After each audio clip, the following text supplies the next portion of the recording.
Mesdames et messieurs, bienvenue à cette nouvelle édition du Journal de la Ville dont voici le sommaire. Bonne nouvelle pour les citoyens congolais, le gouvernement a décidé de la suppression du registre des appareils mobiles RAM.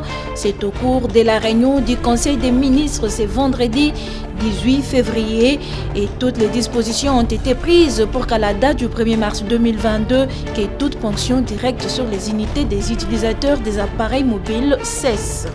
Toilettage du fichier des payes et lutte contre les antivaleurs, doublons, kimillards, paiement sous plusieurs identités d'un même agent. Tony Mwaba, ministre de l'EPST, invite les IPP Provet des Diprosec de Kinshasa de servir et d'agir. Des orientations précises leur ont été données au cours d'une réunion présidée ce vendredi par le ministre.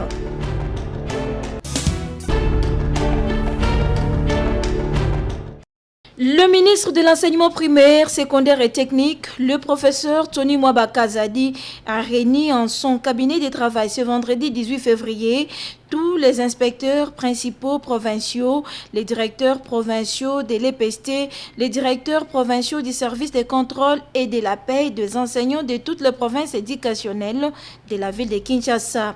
Au menu, une importante communication de réarmement moral pour les pousser au travail et principalement celui des nettoyages du fichier de paie.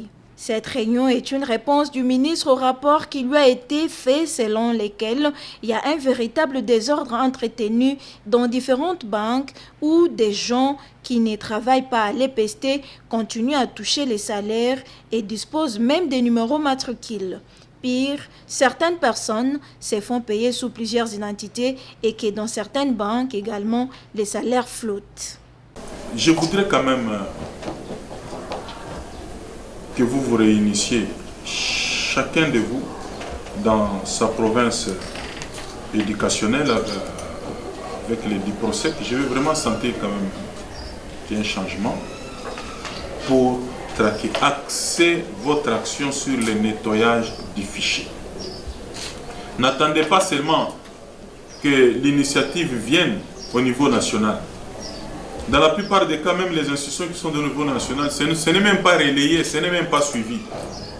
Jusque hier ou quoi, là, on a envoyé les gens à la Tchangoula, les gens qui vont aller mécaniser un internat fictif. Donc tout ce que nous disons là, il y a déjà. Alors, si se pose un problème dans une province éducationnelle, ne vous exposez pas. C'est vous qu'on va. Moi, je vais sanctionner les responsables. Travaillez en équipe. Il n'y a rien qui peut échapper. Donc vous travaillez en équipe comme ici nous travaillons aussi en équipe. Réunissez-vous, partagez les informations, trouvez ensemble des solutions par rapport aux problèmes de l'EPST dans vos provinces. Reconnaissant pour un travail bien fait, le patron de l'EPST a félicité Madame le directeur provincial du CECOP de la Lukunga pour la qualité de son travail dont les échos lui sont parvenus.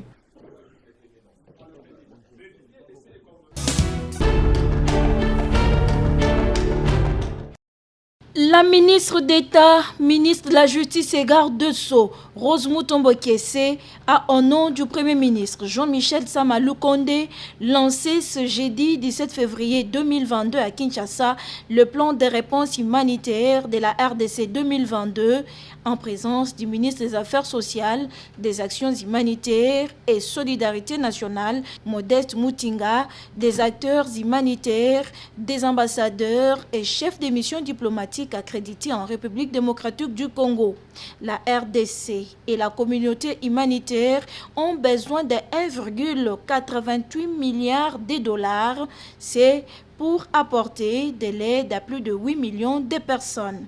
Le lancement de ces plans humanitaires 2022 est d'une importance capitale pour le gouvernement de la RDC et les institutions internationales, a déclaré Rose Mutombo Kiese. En dépit de plusieurs défis à relever, le gouvernement s'attelle depuis son investiture à mettre au service des sinistrés des catastrophes naturelles et autres victimes des groupes armés à l'est du pays l'assistance nécessaire. Aussi, je profite de cette occasion pour féliciter tous les acteurs humanitaires associés aux travaux d'élaboration de ce plan pour leur assiduité dans tous les processus ayant conduit à la production de ce document de travail, combien important dans la mise en œuvre de la réponse humanitaire du gouvernement.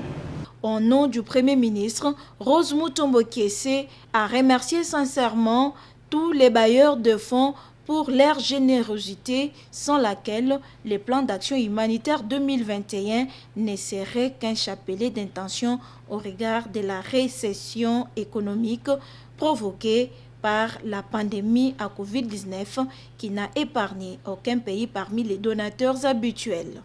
Nous ne saurons manquer de lancer un appel pathétique aux bailleurs de fonds pour que la cause de la RDC, pays en processus de stabilisation, continue à bénéficier de leur appui en vue de soulager les souffrances des populations.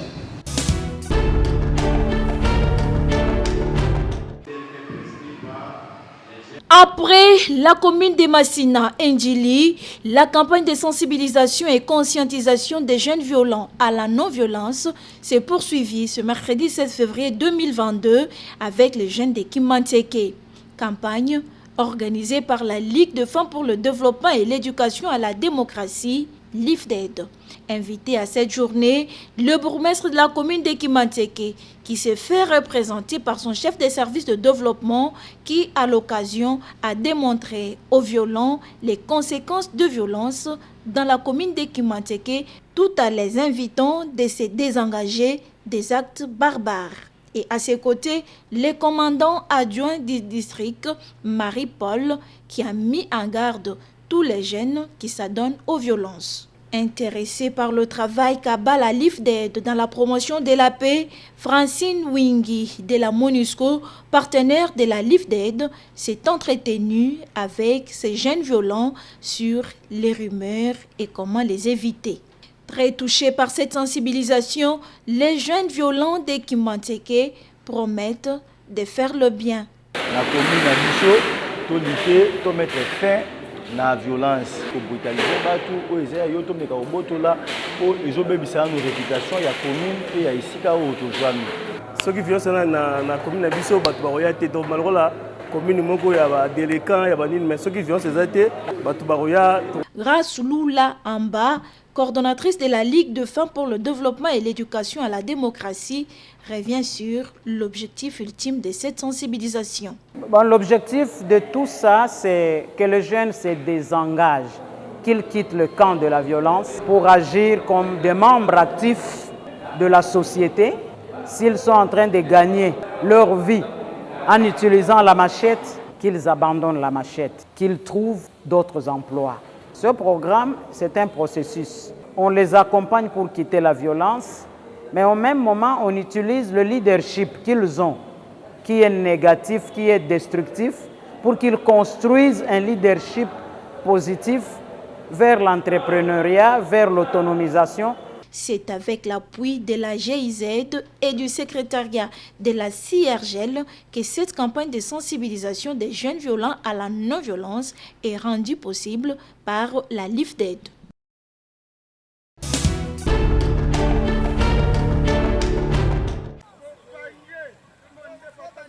Doumi, plateau de Bateke, commune de Maluku, a vibré ce dimanche 13 février 2022 avec l'installation du comité de coordination des cellules de base Motangaliema Doumi qui sera coordonné par Abraham Finzono Ngambo, toujours dans la vision de l'honorable Motangaliema qui milite pour la transformation de la ville de Kinshasa.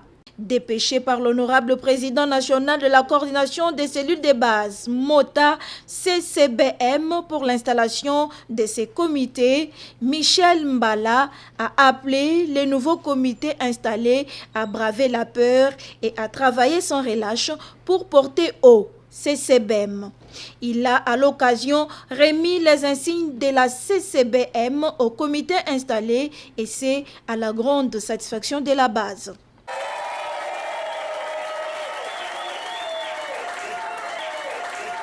Ému, le coordonnateur des CCBM, Abraham Finzono, s'exprime. tozolanda vision honorable Mota na ndenge azomema atambwisa biso yango nga mpe na ndimi na kamba base na ye ya dumi bif na lolenge oyo azolinga wana bana nyonso ya dumi to bana nyonso ya tiango mutu fo kozala na mutu akolobela bino oyo akozala liboso biso nyonso tozala na pouvoir ya kokoma bisika ya koloba makambo wana te me toza na mutu oyo biso toponaki mpo alobelaka biso eza honorable Léonard Mota nde oyo ngai nazali kosenga tosunga ye po soki biso toza te ya kozala te biso nde toza misisa na ye mpe betape na ye mpo tosunga ye atelema bana nyonso baya tosoutenir honorable na biso oyo azali honorable PCA Léonard Mota. Et le président de la commission de coordination des cellules de base, Mota Ngaliema, Michel Mbala, revient sur la quintessence de cette cérémonie. Toye lelo awa on a installé un politicien député sans base eza mawa mais grâce à chance la biso dans honorable Moto azana base toyaki pona ko installer la coordination ya base de base ya sika pour tout ko installer cordon na biso Abraham yango moni eloko tindaki biso na mabele oyo. CCBM toujours plus haut en avant et ne jamais trahir.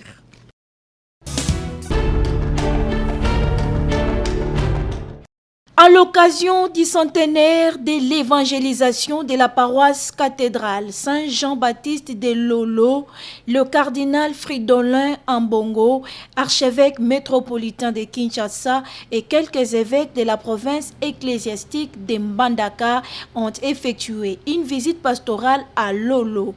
Pendant leur séjour, ils ont eu à visiter les différentes réalisations de Monseigneur Jean-Bertin Nadonnier, écoles, centres, catéchétiques, couvents et autres. Partout où les pères évêques sont passés, ils étaient accueillis avec joie.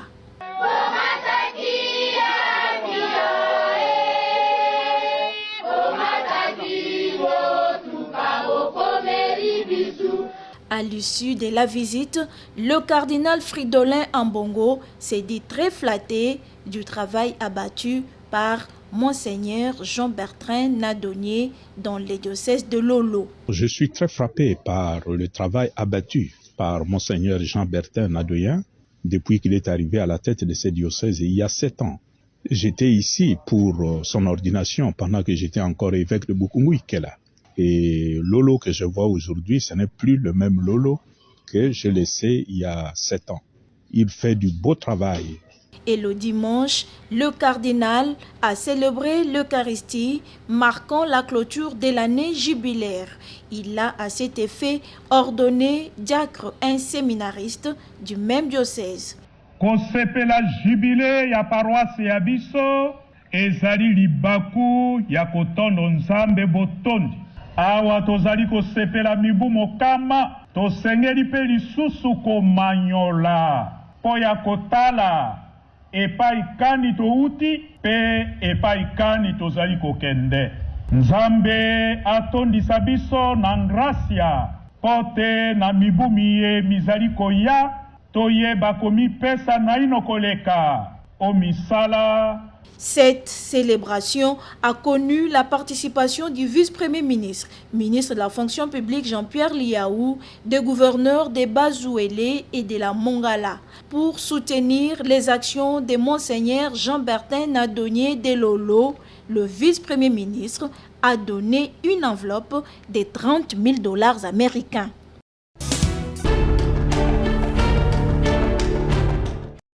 À l'église Kimbangiste de Maluku, section Monaco, le 6 février dernier, une grande célébration a eu lieu avec en toile de fond l'appel à contribution financière et matérielle pour l'achat d'un tracteur afin d'aider à labourer la terre dans cette commune à vocation agricole.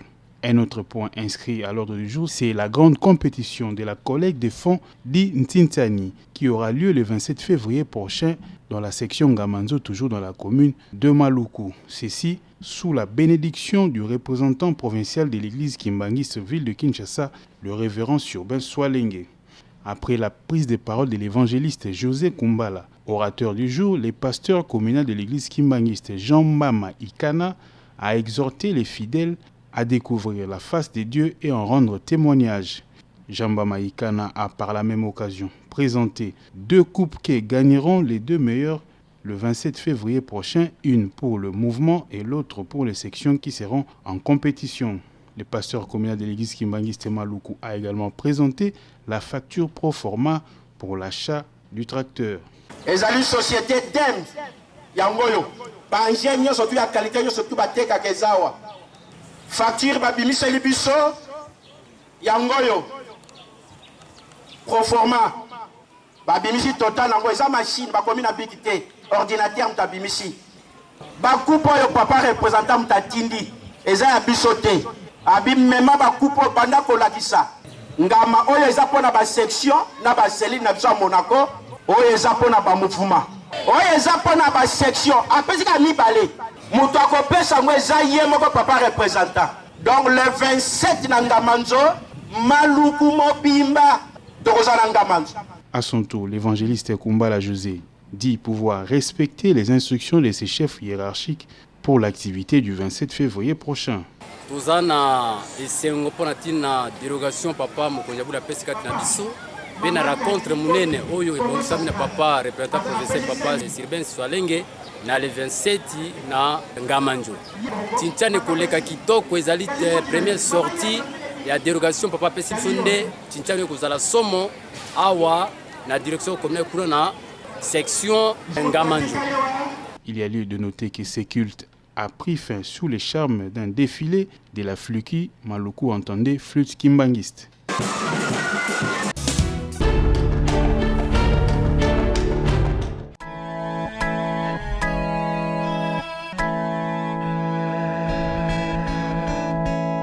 Trouvé mort dans la nuit du 8 au 9 janvier 2022, Francis Abilio Kidibi se trouve toujours à la morgue.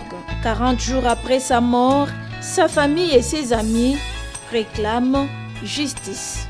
Ce jeudi 17 février, la famille de Francis Abilio Kidibi, conduite par son oncle Tuchumani Kisombe, est descendue à l'auditorat général pour une deuxième confrontation en deux parties, ainsi pour des enquêtes et lumière sur ces dossiers, précise l'oncle de Francis. Décédé la nuit du 8 au 9 janvier, de suite d'un assassinat, donc par celui que nous pensons être le lieutenant Gaël de la garde républicaine, en complicité avec Madame Anita.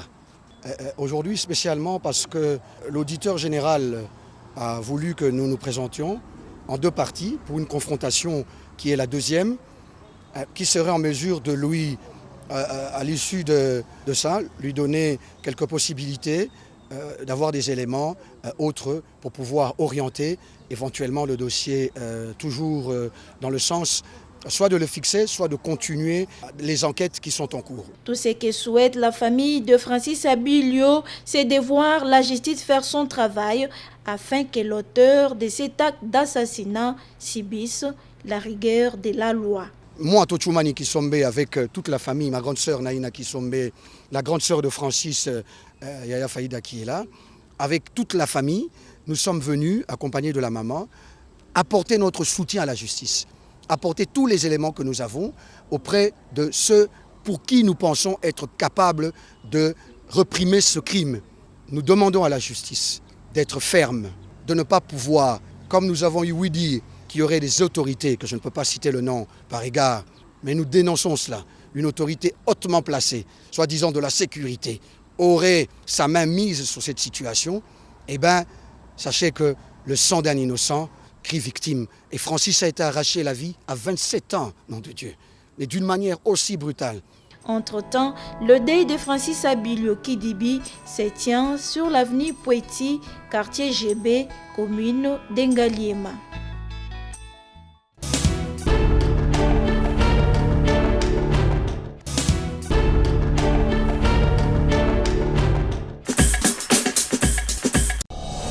Fin de cette session d'information du journal de la ville. Mesdames et messieurs, merci de l'avoir suivi. Le prochain rendez-vous est fixé pour ce samedi avec le même plaisir.